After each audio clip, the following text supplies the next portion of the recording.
Side 15, opgave 27. I denne opgave begynder jeg at kunne se, hvorfor at det er smart at bruge parenteser, når jeg skal lave regnestykker.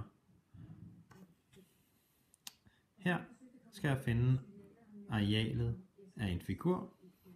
Figuren er 2 meter, og her på den her side er den 4 meter plus 3 meter.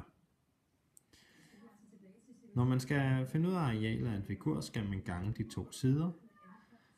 Så mit regnestykke, det vil se sådan her ud. Jeg siger 2, fordi den ene side var 2 meter.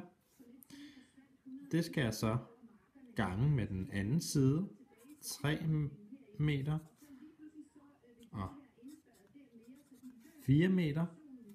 Det var hvad det var, 4 meter og 3 meter. Men når jeg skal regne stykket, så bliver jeg nødt til at sætte en parentes rundt om her, fordi at jeg skal regne det herinde først. Nu kan jeg komme i gang. 2 meter gange med 3 plus 4 meter, som er 7 meter. Så gange er 2 meter med 7 meter, det er 14. Og så når der er meter gange meter, det bliver så meter i anden, altså kvadratmeter. Svaret er 14 kvadratmeter.